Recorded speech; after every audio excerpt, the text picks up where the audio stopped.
Continuing education knows that at the end, students want to graduate, and we can help them do that because we take the time to really listen to their needs and we understand all the different options that are available across the campus for them.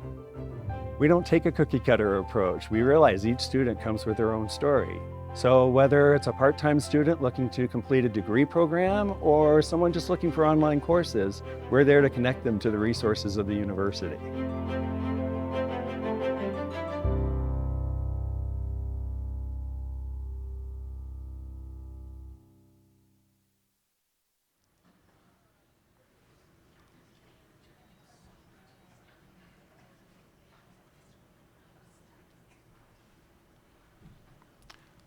Well, good afternoon, everyone. My name is Dan Caruso. I'm a Boulder person, a tech entrepreneur, been part of 3 startups, all of which went public, and all of which sold for more than 10 billion, actually more than 14 billion.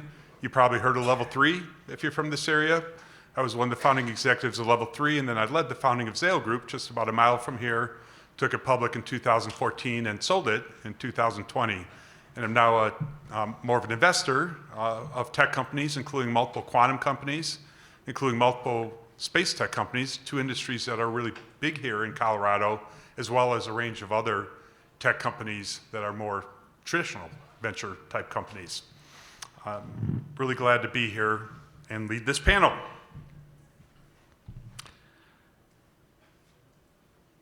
So for recording purposes, today is April 11th. 1:45 p.m., and this is panel number 18008, titled Business Breakthroughs, New Science and Technology Changing the Economy. And before we get started, the University of Colorado Boulder, Colorado's flagship university, honors and recognizes the many contributions of indigenous peoples in our state. CU Boulder acknowledges that it is located on traditional territories and ancestral homelands of the Cheyenne, Arapaho, Ute, and many other Native American nations. Their forced removal from these territories has caused devastation and lasting impacts. While the University of Colorado Boulder can never undo or rectify the devastation wrought by indigenous peoples, we commit to improving and enhancing engagements with indigenous peoples and issues locally and globally. We will do this by recognizing and amplifying the voices of Indigenous CU Boulder students, staff, and faculty and their work. Educating, conducting research, supporting student success, and integrating Indigenous knowledge. Through consulting, engaging, and working collaboratively with tribal nations to enhance our ability to provide access and culturally sensitive support, and to recruit, retain, and graduate Native American students in a climate that is inclusive and respectful. One other thing I'd like to mention is Q&A. We're going to have a Q&A session at the end of this discussion. Will you be using note cards, so please fill them out. If you're a student, please note that in your question. When you finish, raise your hand, hand it to the producer. Where's our producer? Our producer, and they'll bring them up here and we will ask questions. So I'd like to introduce our panelists. And you can find more information about them on the website. So we'll start with Laura Harder, who's a veteran. Thank you for serving our country. She is a cybersecurity professional with a career spanning over 23 years, extensive military experience, including 9 years in the Army and 13 years in Air Force Reserves. She currently serves as an offensive cyber officer. Her dedication to cybersecurity extends across various sectors, from government contracting to federal civilian roles in both the private and public sectors. Would you like to say hi to everyone? Hi, everyone. If you were here yesterday, I probably scared you. I'm so sorry. Great. Second, we have, second but not in second order, we have Moses Ma, who's attempting to live the life of a modern Taoist. Am I pronouncing that right? Taoist. Over the years, he's enjoyed being a video game designer, an artist, an internet visionary, and a high-tech entrepreneur, filmmaker, physicist, Buddhist, and a martial artist. Damn. Today he runs Future Lab, which is a venture studio, which I'm going to want him to tell you guys what a venture studio is, with startups in AI, blockchain, enterprise computing, mobile apps, pandemic management, and most recently focused on technology to mitigate the societal impact of generative AI. And lastly is Florencio Mazzoldi. Am I pronouncing that correct? Good. Help us out here. Good. Yeah, Mazzoldi. Okay. All right. Technology executive who has led digital transformations in several industries. Since 2018, he's been running digital technologies at Ginkgo Bioworks, a biotech company that designs and engineers microbes for various applications from food, fragrance, pharmaceuticals, and agriculture. And before we start with the questions, I'm going to do a simple quiz for the audience. Okay, these are yes or no questions. They're very quick. The first one I hope it's find easy. Who here owns a TV? Raise your hand. Who here has CNBC on their TV? Okay, a little tougher one's next one. Who has a DVR? Knows how to record. All right, tonight at 8 p.m. on CNBC is Cities of Success featuring Denver and Boulder. The texting here, and Caro Quintella, who's next door and stealing some of our audience, is the host of that tonight. So, and yours truly is one of many people featured on it. So please help us celebrate Denver and Boulder by watching the show. What time and where? CNBC tonight at 8 p.m. Great. So let's start. And I want to start by, this is about technology breakthroughs, and we are living in a time of massive, and sometimes scary technology breakthroughs. And the press a lot is AI, but there's other ones as well. There's what's going on with blockchain, and there's what's right on our horizon and a hotspot here for Colorado, which is quantum, and offers a lot of reasons to wonder what the future is going to be like. And then we have a whole space economy that's really starting to take off. So with that as context, can I ask our panelists, what worries you most about how these technologies are going to clash together and change our future, and what excites you the most? I'm going to go with excites. I don't like the worries. You have to do both. Yeah. Well, so what excites me is my particular field is on synthetic biology. It's making organisms that solve problems. I think that as we get better and there are more scientific breakthroughs that make this the ability to understand biology and engineer it better, we're going to be able to solve many of the problems that we have today. So I'm super excited about being able to apply this new technology to new problems. So that's mine. At the same time, this technology becoming more accessible, it could be, it could be dangerous if misapplied and we don't put the right controls on how to engineer biology. So it's a give and take. It's a super powerful tool, but at the same time, you can get hurt very quickly. We've all seen many movies where that happens. But tell us how you're most concerned that it could be used inappropriately in a way that affects society, and what we need to do to get in front of that.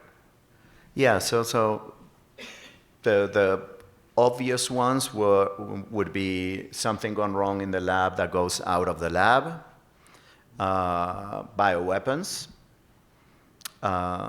Yeah, those two would be the ones that I call immediately as potentials. And I think what we need is a better regulatory framework. The regulatory framework around synthetic biology is fairly light right now, and we need more control of how this technology is evolving. We do have some controls that companies use. So, for example, if you want to synthesize DNA, whoever can synthesize DNA is going to run your order through a process that determines whether that could be bad or not. So that's at least some level of protection. But in general, I think that there are other ways that you could use the technology for bad. I'll take a crack at it. So I'm going to paraphrase Winston Churchill. human beings will always do the right thing after exhausting every other possibility, right? Because humans are stupid. And a really good example is AI. AI is amazing. Just a few years ago, the limit was, could it pass a Turing test? And now it not only passes the Turing test, but that's like table stakes for any application. It's got to sound like a human. It's got to make music like a human. It's got to make videos better than a Hollywood filmmaker. One downside is, as we rush to these technologies, the World Economic Forum released a report estimating that 85 million people will be laid off as we transition to an AI economy. Now, I don't know about you, but I expect humans to hoard toilet paper. I expect corporations to do the equivalent, which means we're going to lay people off before training them, and then find out we don't have enough people trained, and then overpay them, and then kind of do it wrong and basically shoot ourselves in the foot. So the project that we're working on it should be named the Let's Not Shoot Ourselves in the Foot project. But we call it the Manhattan 2 project. It's how do you train 100 million people in AI skills in 2 years at an incredibly low price by using AI to teach AI. And that's the project that we're working on. It gives you an example of what we should fear the most is ourselves. But at the same time, if you look at why this product will work, it's because it teaches us to understand what works in teaching. And if you remember like the best thing you ever learned in school, you probably won't remember a subject, you'll remember a teacher that cared. That teacher that cared for you is what changed your life. So how do you preserve that EQ inside of an AI so that's spread? So those are the kinds of questions we ask is, how do we make AI make us more human? Well, hopefully we can keep all our secrets safe and locked away and behind cybersecurity coding. What do you think about that, Laura? One of the things that I think is in the forefront of the future is about quantum computing. Quantum computing is an incredible advance. It takes us kind of from, if you all remember back when you have bunch cards and you had databases, right? These big IBM machines that used to take up an entire room. And today, this is more powerful, right? It's more powerful than what went into space. Quantum computing is going to take things to the next level with some incredible work. But on the opposite side of that, the thing that we're most worried about is that quantum computers will allow us to break encryption. So there's a lot of files that have been stolen over the years, right? They've got lots of different types of information. And the things that I care about include all of you, but also our defense secrets. Right now, those secrets are okay because they're encrypted. And they're encrypted with something that's very powerful. It's this algorithm that you would take. It would literally take you hundreds of years to break the encryption, right? Thousands of years in some cases. Quantum computing is going to make that now small enough of a time where you could get those secrets out. Now that may not be important to all of you. Maybe you don't care how the F-35 works. That's fine. Thank you for buying those for us, by the way. The technology to break that encryption today is being addressed. The National Institute of Standards and Technology just down the street, they worked and developed new encryption that is now supposed to be quantum level encryption. The challenges though are that that data is valuable. Just last year, $8 trillion were stolen as a result of cyber attacks. So all of you and your tax dollars, your family members, your credit card company, the insurance company that insures your credit card, all of those businesses are affected by these types of thefts. So if this information that was stolen maybe 5 or 10 years ago can't be accessed today, it might be able to be accessed 10 years from now when quantum computing has become more mature. But it's really just a matter of time. Just like those IBM machines used to be just one in every, like a few educational institutions around the world, once that they can achieve scale, once they can achieve the right conditions, which we can talk about, and that risk is really different for us. And today, what we're worried about versus what we're going to be worried about in 5 years is going to depend on that advancement. So let me piece this all together. We have AI that's looming, about ready to take over kind of all of our work and bring us to a whole different level of intelligence. We have biotech that's going to be used to design humans to be able to do different things, not just grow origins, but maybe change their DNA. And then we have this thing called quantum technology, and they're all going to hit us together. Why won't there be this? Because I'm not worried about humans. I'm worried about this next generation thing called a superhuman that has genetically engineered things in their body. Little Johnny can run faster, little Jane can jump higher than other kids because their parents had money and they were able to buy them new stuff. And they then use their AIs, to do work for them. And quantum's around that makes them even that much more powerful. Why won't that be the end of humankind as we know it? You've got 1 minute to answer that question. I'll talk about superhumans. No, nowhere close to do that yet. So I think it's going to be a few years. There is also a lot of, at least in the Western world, there are several pacts of not applying technologies like CRISPR to humans, so that we can figure out what the effects would be before we unleash some of these very potentially devastating kinds of technologies. Well, that wasn't reassuring. You said 3 years and that the rogue nations are going to do it and we're not. Wow. Okay. Hey, I can't control I'll take a it. crack. Okay, so my favorite story about why we don't need to worry about technology so much is about Leon Serpolet. In 1905, he won the world speed record of 75 miles an hour. He's a daredevil driver, and he did it in a steam engine car called the Easter Egg. So it was an unbelievable speed. The year after, there was a meeting of a town council, and they brought in doctors, and they were trying to figure out these automobiles, how fast should be the maximum speed law be? And the doctors all testified that it should not exceed 5 miles an hour because human beings were not built to run at that speed and would go insane.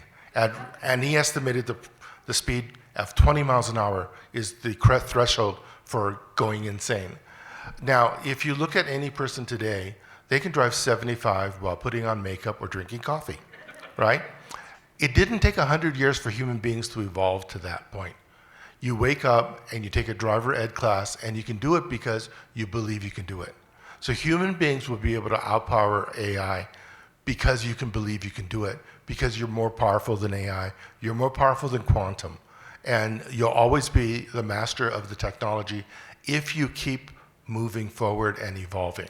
So the only way to deal with the evolution of technology is to evolve faster than the tools that you're making. Now our youth are going insane. They're just driving you insane. They're not actually insane yet. But isn't evolution just so slow? It takes like eons to even do a little bit of stuff. Why not just tweak around with the genes and make us smarter, faster, bigger, more handsome? Yep. Quantum I need it. technology could help us do that. You go first. Well, There was this great joke that came out on the internet this year, right, last year. OpenAI and everybody was using AI tools, and so there was this fake job description, and it was going to pay like $1 million a year, and this person's whole job was to sit in a data center and just be there in case we need to turn off the button, right? Because technology requires electricity, and if it goes rogue, we often shut it down.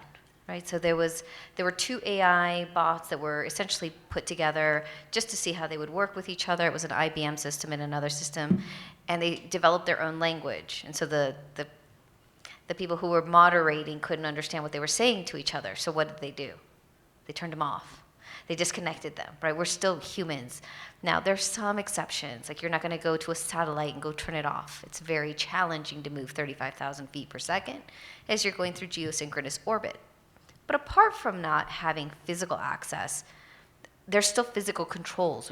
We as humans can still, for the most part, walk into a server room, go to a server farm, and if you've never been in a server farm, there's a giant red button. It exists. You open up a case and you push the button. There are fail-safes for a lot of the technology that all of you are using. Do we, as business owners and as admins and staff, want you to push that button? Absolutely not. There's a lot of work involved in getting that stuff stood back up. But those things do exist. So like, I don't think that the Terminator is going to show up within the next 10 years and walk through the doors and be a threat to most of us. But exoskeletons, which is one of the proposed topics, right, does exist. I mean, that technology has been in development. It's gone through testing. It's been tested with militaries. Using that is different because we don't work in a vacuum, right? None of us operate in a vacuum. There are laws that we have to adhere to. There are policies. We have, agreements with our partner nations, and those we rely on because if one day our adversaries come knocking at our door, we want our friends there to help us with that fight. So we have to play fair. So I think that there's still some guardrails that protect us. Okay. So back in about 1992, when the internet was a word that was just starting to enter our vocabulary, and I was back at, I think it was MFS at the time, and our CEO, Jim Crow, who was in this area until he passed away recently, he would describe the future of the internet being, you'll be able to take mail and put them, on these fax machines, and then use email to move information around. And we thought, wow, that's what the internet's going to do. But what the internet really did, and if you described it at the time, you would have sounded crazy. You would have said something like, wow, it's 1992. My vision for the future is I'm going to be carrying a device in my pocket. And we're going to call it a smartphone, and it's going to allow me to have a car show up, and I get in it, and it knows where it's going to go, and the payments take place all automatically. And people would look at you like, what's a smartphone? They would have had no idea what you're talking about. So what exciting things, as you look forward 10 years from now, not 20 or 50, not 3 or 4, but 10 years from now, with all of these advancing technologies, when they collide together, what's going to happen that's really cool, that you look forward to the most, that you think will be most impactful on our society? I'm hoping that flow is really successful because I think that like biomedicine is incredibly interesting. If you have any pre-existing medical conditions, I'm not a very old person. I'm all of 41 years old, but I've had high cholesterol since I was 20, right? And so there's things that I have to contend with every day just because my ancestors like to eat deep fried bacon. It's fine.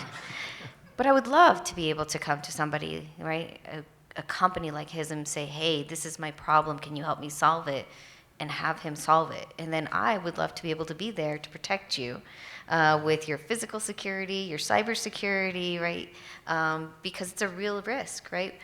I can't remember, this was several years ago, Cheney used to have a pacemaker, and we had to, his doctors had to turn off the Bluetooth in it because they were worried that somebody would essentially give him a heart attack if they were within 15 feet of him. And in the medical sector, right, those types of attacks were never considered. No one ever thought as they were making this thing to save someone from diabetes, from heart attacks, from any of the other wearable devices that people keep on them to keep them alive. No one ever thought, what if a bad guy got into these systems and wanted to hurt them? And so I'm hoping that people like me get to hang out because I think this is fascinating to say like, so Flo, how do we use that to kill someone? And then we work through that problem. Yeah, that's cool. I am super excited about not killing someone with it. But in general, like the way that I think about biotechnology and synthetic biology is today, creating one of these organisms is fairly expensive. I think several hundreds of thousands to millions of dollars. If we can make that much easier to do to the tune of $50,000 or $10,000 per organisms, we should be able to address many more problems today with sustainable solutions with organisms that can actually solve those problems for us. And that can go from simple things like sustainability with organisms that can chew plastic and degrade it, to hunger and creating organisms that help plants yield more and need less fertilizers, and all sorts of medicines, as Laura was saying. So the least expensive we make do one of these, and the easier we make biology to engineer, the more problems we're going to be solving, to the tune that we could get to a point where we make most of the stuff that we use could be made with biology. So that'd be huge. You know, I agree that personalized medicine is probably one of the biggest breakthroughs. There's a very crazy billionaire named Brian Johnson. Have you heard of him? Mm-hmm. Yeah, so he's got a project called Blueprint. So when he sold his company to PayPal for like $800 million, he said, I want to live longer. And he's been spending millions of dollars on himself to reverse his aging. And, you know, he's actually getting some results that are useful.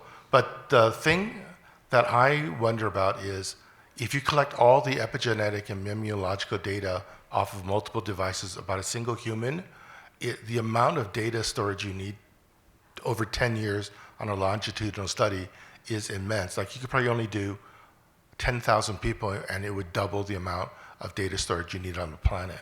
So that amount of data has to be compressed and saved in some way. So there's some really huge problems around being able to do these miraculous things.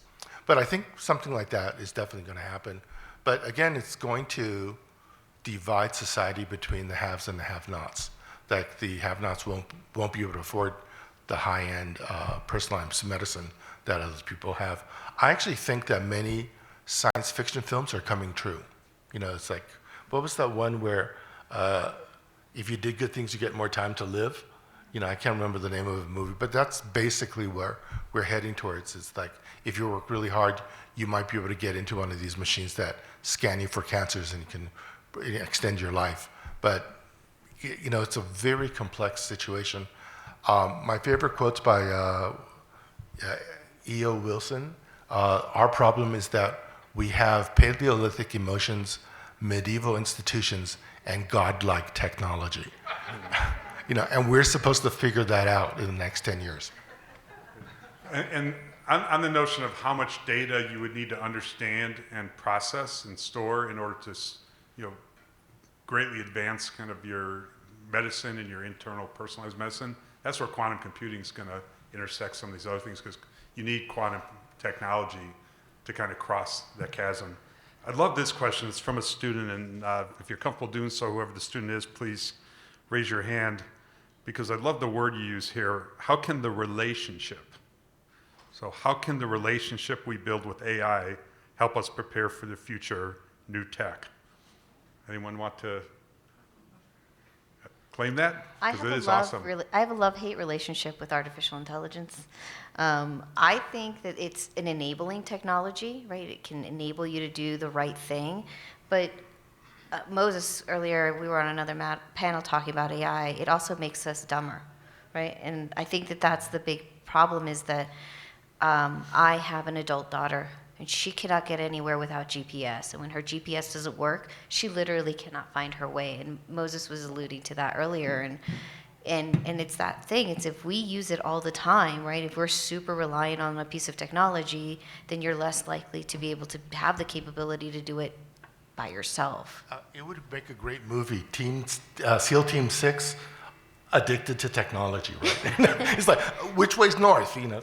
You know, I would say that that's true, except since like the very early 2000s, we had something called pluggers in the Army, and it was GPS to help us find the thing we were looking for. So we've actually been really reliant on GPS from a military standpoint for a long time. I love GPS, big fan.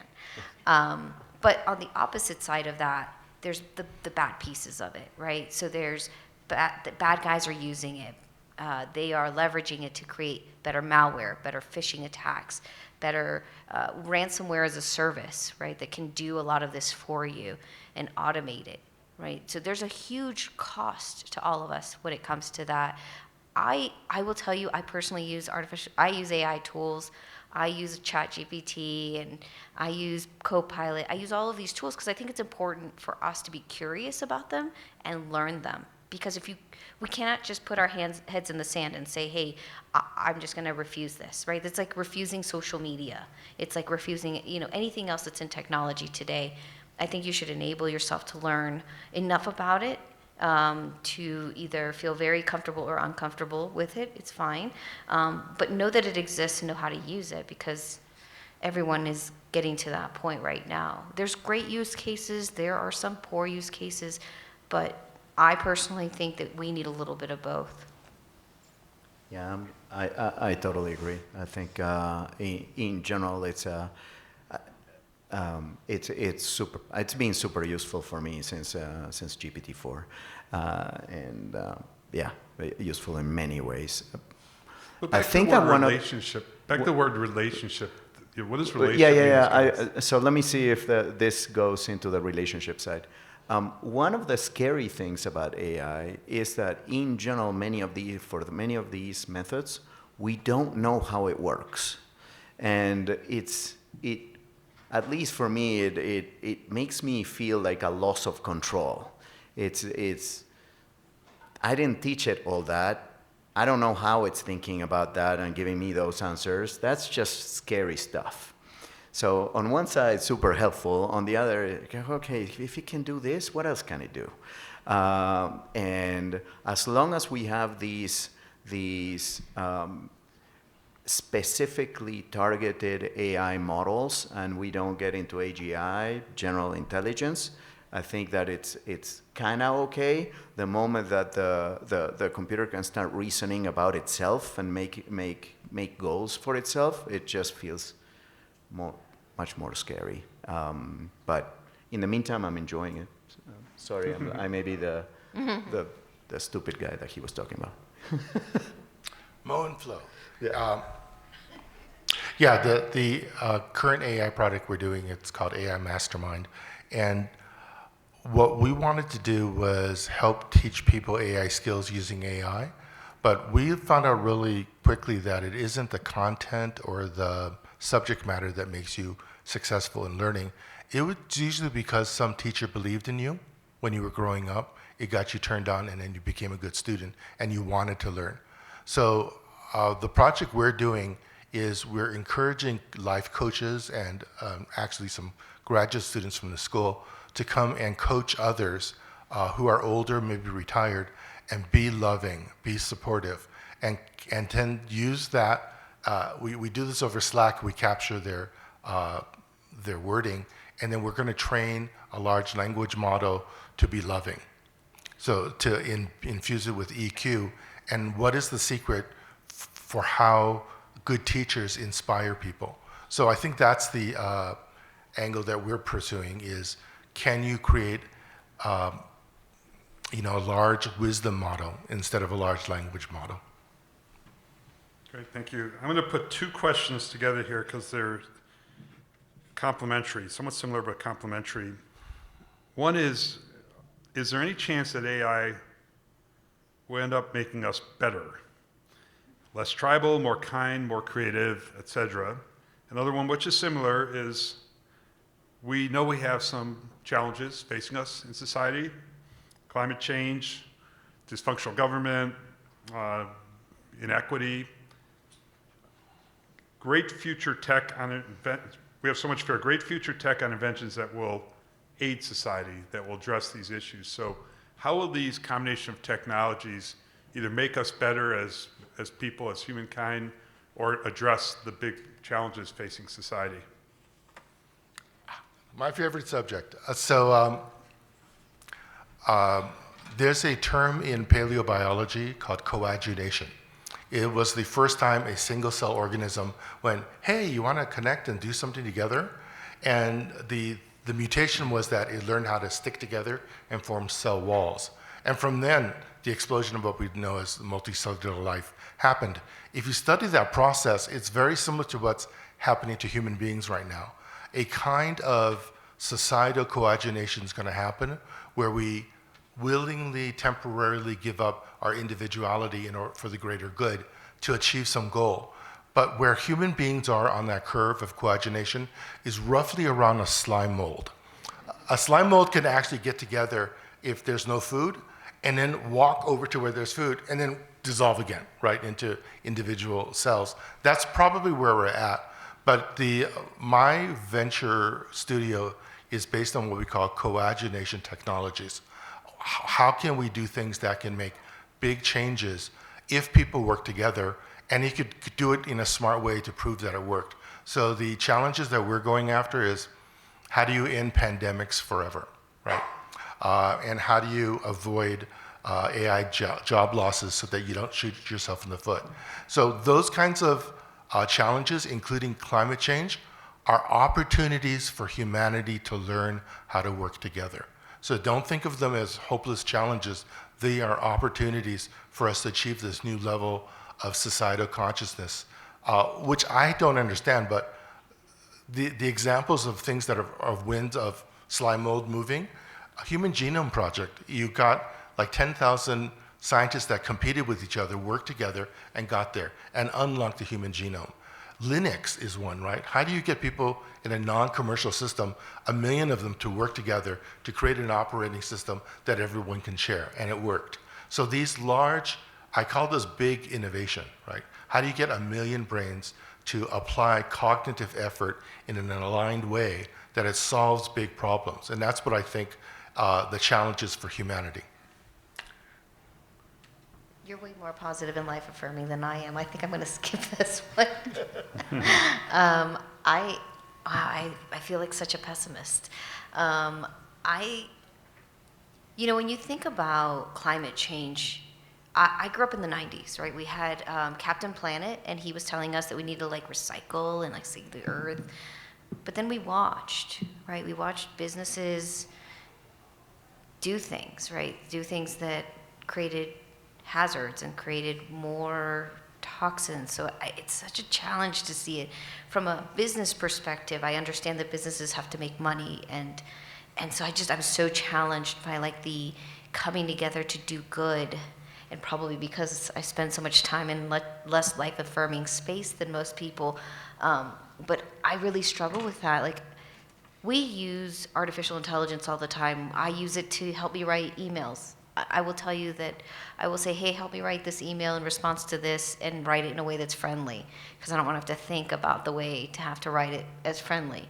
The military taught me for many years to write very directive, which is you will, and then to do the thing. And sometimes it doesn't come off as friendly in email, as you can imagine. And so ChatGPT helps me write it in a nice way to sound friendly. I'm not using my brain cells in that way. So I think there are good ways. I think people can come together for good. But then I think about organizations like Anonymous, right? Anonymous can sometimes come together. They're a hacking group, and they will go after a target.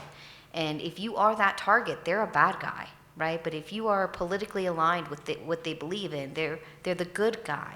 So everyone has a point of view, and it doesn't necessarily mean because I'm from the United States and I have a very United States-centric approach, that's right? Because if I'm in another country, say I'm from Russia or China, I may disagree very much with this view. So I think there's a lot of balance there that's really a struggle for me. I'm sorry I'm not life affirming. You could sell insurance really effectively. Yeah, when you look backwards in time and say, has technology been a positive influencer to humankind or a negative influencer, I think it's hard to argue that it's been anything other than positive. People have food across the world, and they didn't always have food across the world. They had disease and would die at young ages. We still have disease, but for the most part, people in the world live a lot longer. Yeah. So there is an arc of positive around all this, concern and stuff. But that doesn't guarantee the future, and it doesn't mean that we're optimizing. There's two questions here I'm going to kind of work on together, because I think they're really getting at the same point. The first one is, and I think these are big issues, by the way, and I don't think they're easy ones to solve. And considering that most powerful of these technologies are most accessible to the richest and most powerful among us, how do we avoid techno-fuelism, where these power structures are further enable entrenchment themselves to entrench themselves and create greater inequity. Okay, it's something we talk about a lot today. The divide between the rich and the less rich is bigger.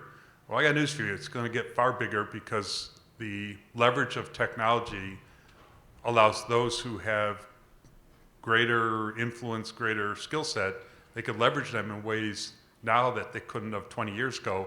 And 20 years from now, that leverage is just going to grow exponentially. So the forces of inequity are getting more powerful, not less. Doesn't mean we can't figure out a way to keep it in check, but that's a powerful force. So that one is similar. How do we ensure that the future is more inclusive and that technology is addressing problems that are marginalizing communities we are actually facing? And then I want to add one more wrinkle to it that brings together an earlier thought. Unlike any point in the past, so Moses, you don't get to be optimistic by saying the internet didn't take over the world and TVs didn't make us all dumb.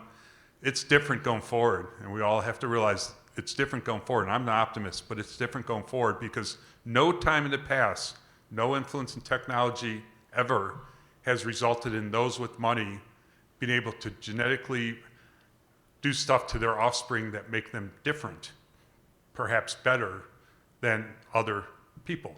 Those with money are going to be able to, when technology is available and maybe in rogue states, they're going to be able to do things that does make their kids perhaps taller, perhaps better looking, perhaps smarter. So not only do they have the benefit of more money, they may, for the first time in all of humankind, in a not too distant future, have the benefit of better genes. And they may view themselves as something more than human, and people who don't have access to that are maybe something less than human in the eyes of the people. There's been a great book written about that. So I don't think we could just look at the past and say all those fears of technology before aren't a big deal now. I think we're already seeing the effects of divides between those with money and those not. It's getting wider, and I think that's amplifying. So I want to end this on a positive note, not a negative note. Faced with that challenge, how do we worldwide, not just through regulation U.S., because rogue nations, are going to have different regulations. How do we not let this get the better of us as humankind? I think the technology is really interesting in that it really levels the playing field in some ways. Today, if you go to Africa, the computers that you were using 10 years ago are there, right? They're being taken apart and put back together by engineers who are essentially creating new things out of old. I mean, we never had that use case. We never considered that. Now, does that mean that's necessarily always good? It happens. But today, a student anywhere in the world can go to the Harvard University Library and read a book they would have never had access to because they were never going to go to a Harvard library. They can go to the Library of Congress. They can go to all of these places. Imagine the library in Alexandria is available to them. Millions of books free. And I think that that's one of the ways that really technology has really created a level playing field if you knew where to go and you wanted to learn. So in that case, I do think it's very positive, right? From an information perspective.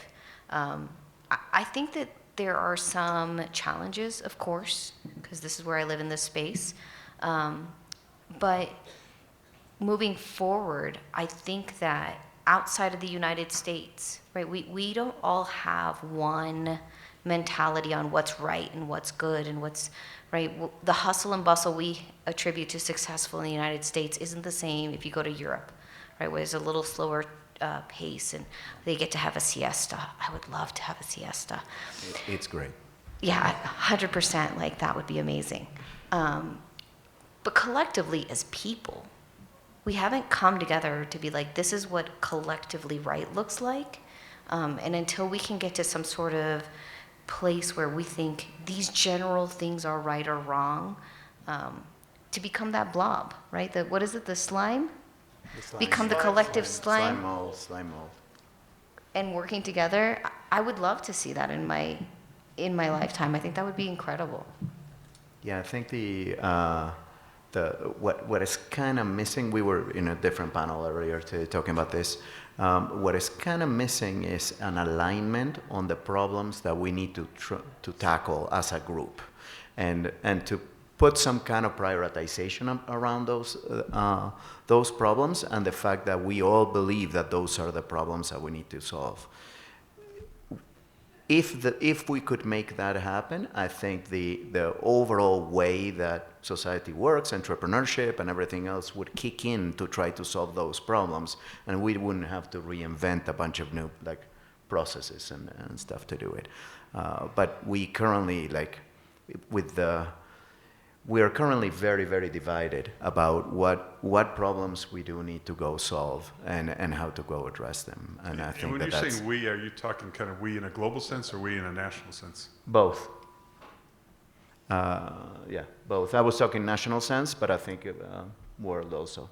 So we've been talking about cancer since I can remember. Yeah. Right, and the medical community has been working on cancer research forever and a day. Yeah. So do you all come together as, within the medical fields, and is there a lot of collaboration and it's moving forward? I only see the American side of it, which is more pharmacy, pharmacological, right? Yeah. Very disparate, very business oriented. Is there a collective effort for something like that? No MD, so I don't know. But I can tell you that there is enormous amount of funding going to research. We have cracked many of these diseases. One of the problems is they are all different. All cancers are different. But we have cracked some that were intractable before. So that's good news. But I share with you the following: with the amount of effort and focus that we put on that problem as one of the main problems that we're trying to solve, and we can't crack it, how come? Can we just fix this? How hard can it be? Oh my God! Delete that from the tape. There's a researcher named Max Rosen. So he's collected data from all over the world. And the data he shows is that if you're dispassionate and look at actually what's happening in the world poverty is at an all-time low. Teen pregnancies have actually stopped for many reasons. The number of people who have died in wars has actually been steadily decreasing every decade. Things are actually getting better, but we have an ain't it awful-ism in our natural, life philosophy that just points out what isn't working so we can focus on it. But, again, to paraphrase someone, what was it Martin Luther King said, the moral arc of the universe is long, but it leans towards justice? I think that the arc of technology leans towards positivity, and that if you just trust in it, you'll get there. And a really good example is a close friend of mine. A year and a half ago, she called me and said, "Oh, I have a backache," and she came over massage her lower back, and then she went home. And then the next week, she called and said, "It's not a backache. I went to the doctor and they did a scan. I have stage 4 pancreatic cancer, and I've got like 6 months to live." I said, "Oh my God!" And she, bless her heart, didn't get negative about it. She said, "If my life is going to be over, I'm going to go out with a bang." So she did Qigong, she did all these and mixed it in, embraced chemotherapy, enjoyed it, and wrote poetry about it, and was so positive. It was just like everybody would cry around her. And she managed to kick it. Her oncologist said it's only the second time in her entire career that someone went into remission after 5 chemo sessions, and she's been cancer-free ever since. So she said it was her attitude that helped. And that actually applies to society as well. If we have the right attitude, it will help. That's where you get resilience. Resilience comes from hope. And hope comes from, give me some evidence that I should hope. So the important thing is to take one of these little projects, make it work in a country or a state, and then show people, this thing worked. If we all do this together, pull our oars in the same direction, we will be the slime mold that made it to greener pastures, right?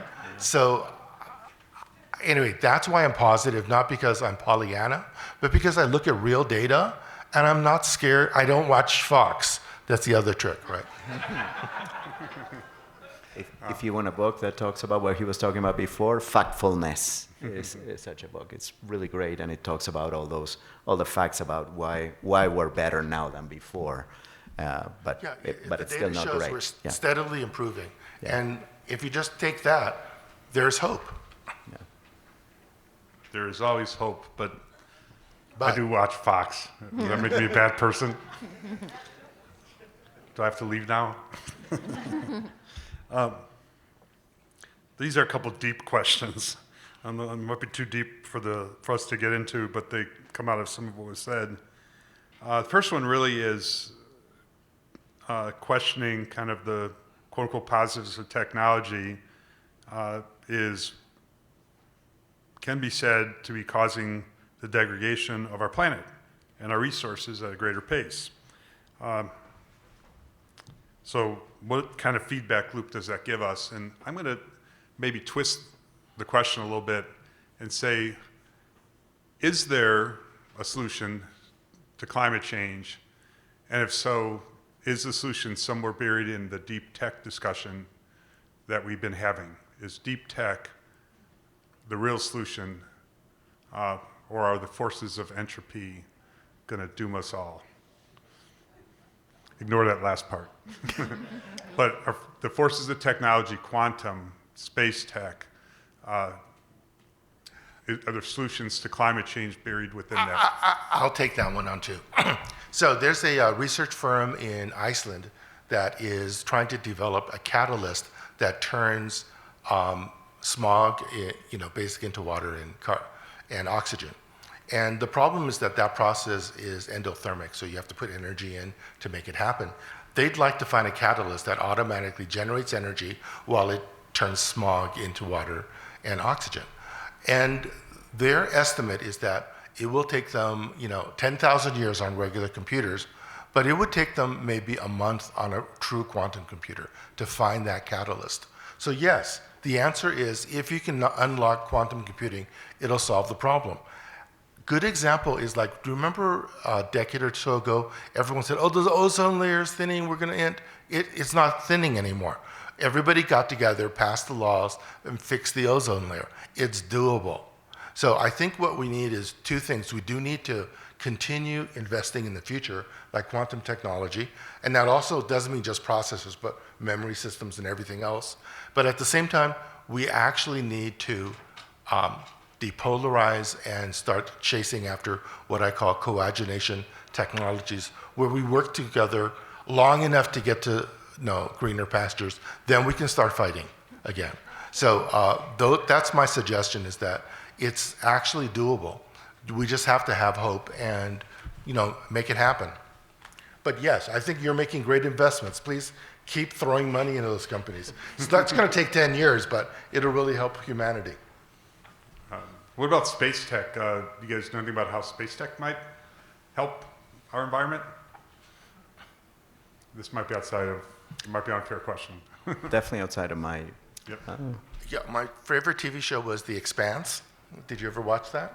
I have not, no. Yeah, it's all about near-term space exploration and the political factions that form, when that happens, right?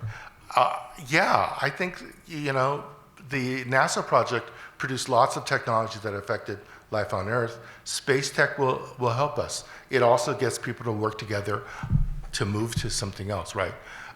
I think it's been a long time since man returned to the moon. We should have built a station up there and kept continuing our progress, like in that TV show. What's that called? It's the one where, it's that alternate reality where we act, yeah, that show, I forget. It's a great TV show anyway. Well, additionally, space tech and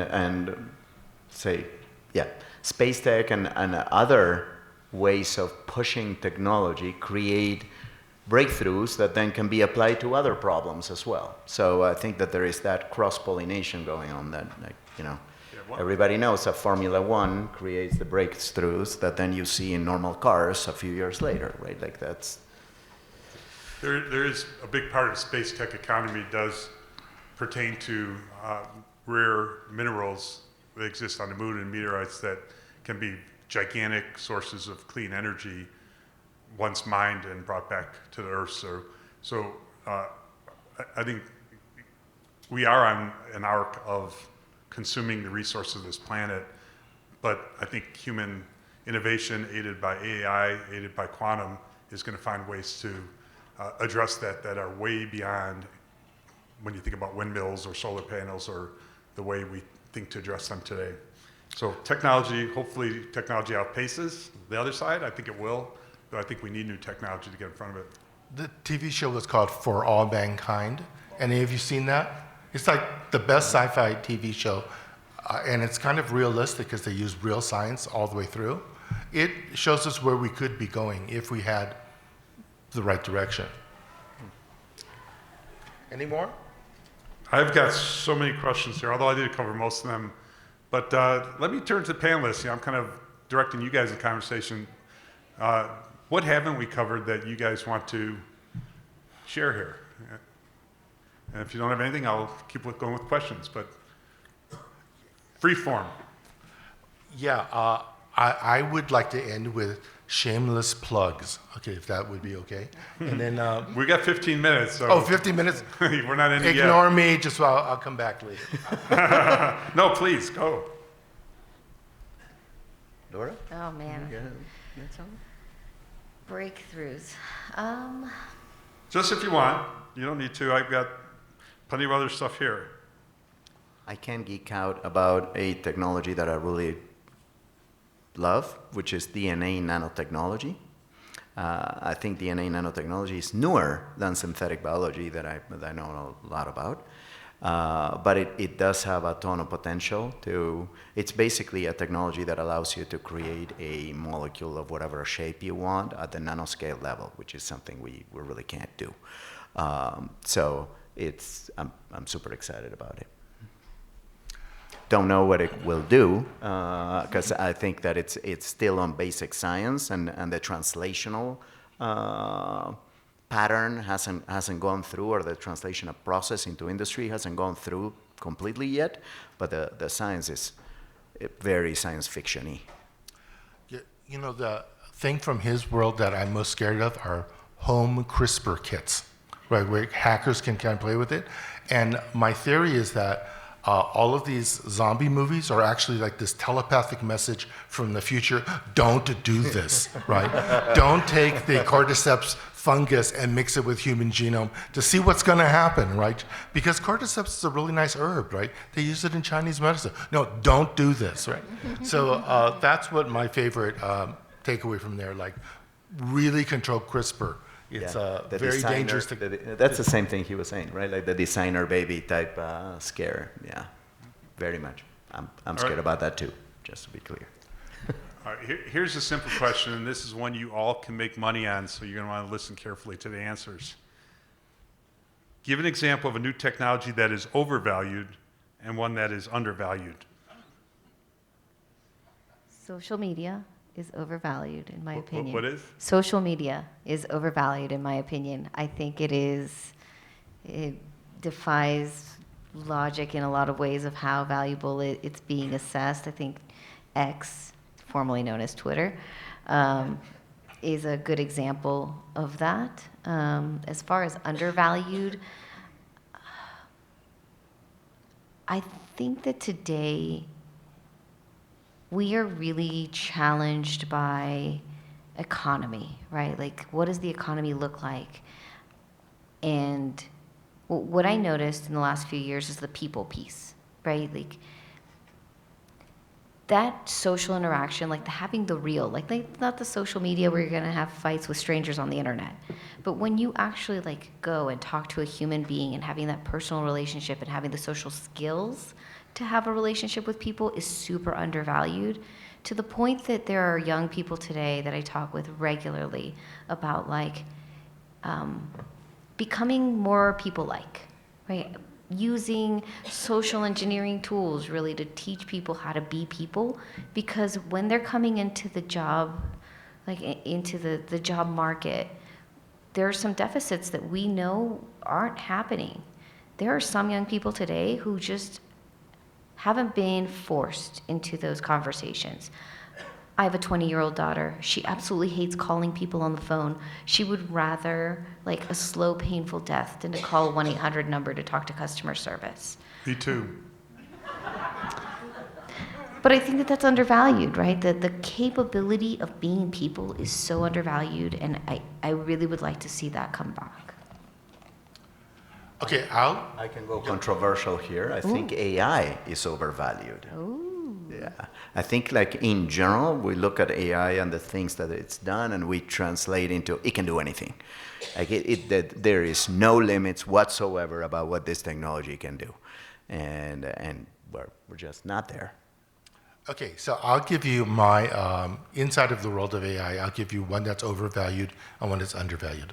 The overvalued one is this new startup called superintelligent.ai. When you get there, it says it's going to teach you, it's going to use AI to teach you, and that's like, I'm going, that's interesting.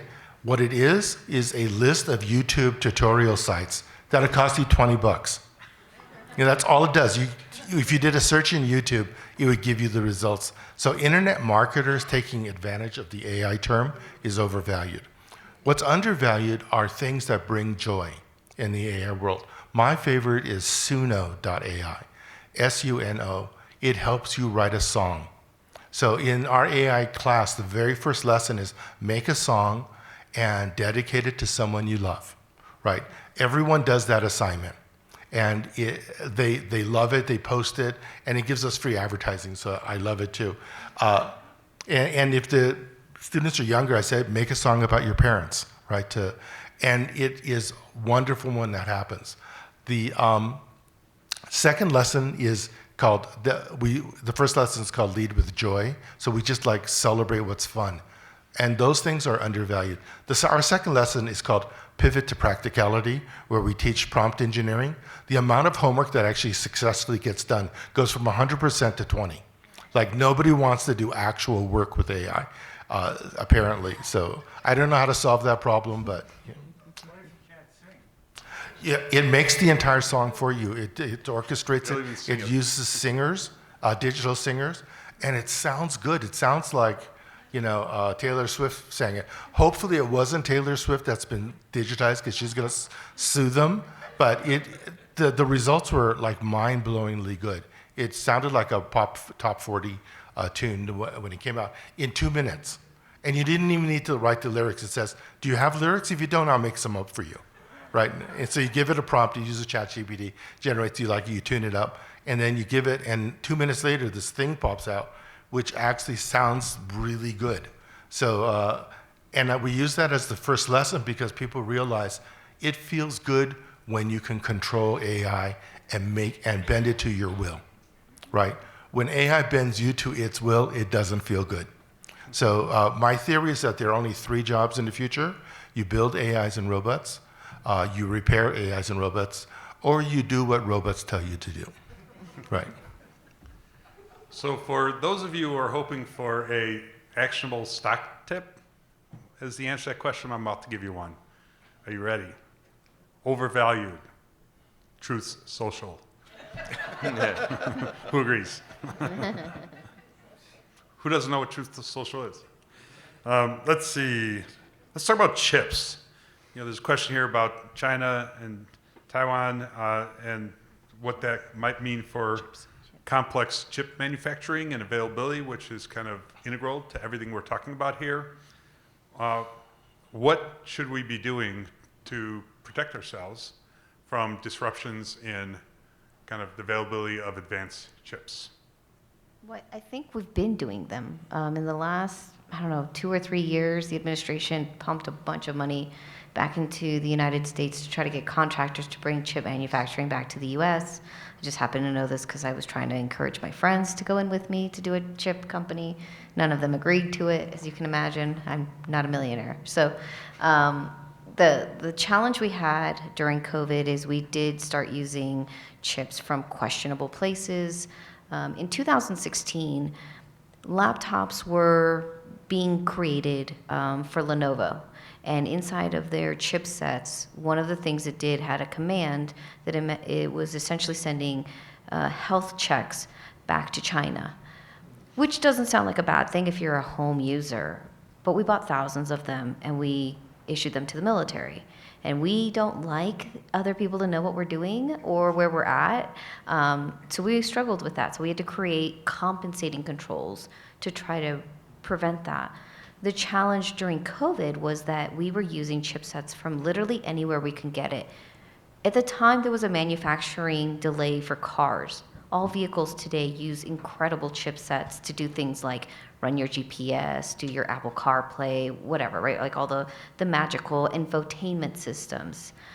Those infotainment systems were really interesting in that back, I think in like 2018, there was a demo at Black Hat where essentially they hacked into a Jeep and then they were like remote control navigate, like they were driving the car using a Nintendo controller from somewhere else, right? So these are some of the interesting things that happen. The policy today is try to bring manufacturing back to the United States. Most of you know that we went from being a regular economy to a service economy. This happened years ago, right? And so we did the opposite. We were like, hey, we don't want to do manufacturing. We don't want the pollution in our air, so we're going to send it to another country. And we did that in droves. And if you've ever been to West Virginia or some places in the iron belts of the United States, manufacturing is gone. Textile manufacturing is gone. Like some of those industries. And we're starting to see a lot of that come back, but not just in chip manufacturing, but in other ways. We're starting to have really serious conversations about where we're putting stuff in the cloud. Your cloud environment can reside, say, Amazon. Amazon Web Services has replication. You can have your data replicated not only in the US, in California and Washington, D.C., and in other places, but it could be going offshore to another country that maybe you don't feel comfortable having your data reside there because other countries have other laws. And in China, for example, your data, if it ever goes to China, can be read by the government. The government can essentially say, hey, we want that data, we want to see it. And as a business, maybe that's not what you want. So we are starting to see a lot of movement coming back to the United States because there's kind of this perception of protection. If it's here within our borders, then you're safer. I'm going to jump in just because we got a couple minutes left, and I know Moses wants to give a promotion of something or another. And I'm going to end with a really quick question. This is a joke. Not the question, but it's not quick, so we're not going to be able to answer it. But what are your thoughts about Neuralink? Quick. Thoughts about Neuralink? It's a question I can't answer. Anyone? I don't have any friends who are paraplegics, but I'm sure they would love one. Yeah. Any other thoughts? Yeah, I agree. For the fringes usages, I think it would be incredibly useful right away. While we do that, we can figure out how it fits with the rest. All right, great. Thanks. I think Moses, I think you. Oh, go ahead. I think we're doing it, right? I mean, there's already studies where people have had something embedded, help people who are like paraplegics be able to communicate or do things right with their bodies that they couldn't do before. I think the future of that is now. Moses, you wanted to say one more thing Yeah, earlier? so I really want to change the world, and I'd like to invite all of you to join me. And the project is called Manhattan 2, and you can go to the website manhattan2.team and join our team. And this morning I went and gave a talk at the high school, and I issued an invitation for high school students to join and your teachers to join and be the first high school in the project, right? Just like, what would it be like if every student were AI trained? Why not do that for the entire city of Boulder or the entire state? So I think that those are the kinds of things we should think about. And if you want to play with us, we would love to play with you. So come and check out manhattan2.team. Great. And then we're going to end with a quiz for the audience to see who was paying attention earlier. Number? 2. To the number or the alphabet? The number. The number Yes, 2. the number 2. The number 2. Manhattan2.team. Sorry. All right. So quiz to end it. See who was paying attention earlier. What's going to be on TV tonight? Anyone? You. Cities, Boulder and Denver's answer. Cities on the rise. Cities of success.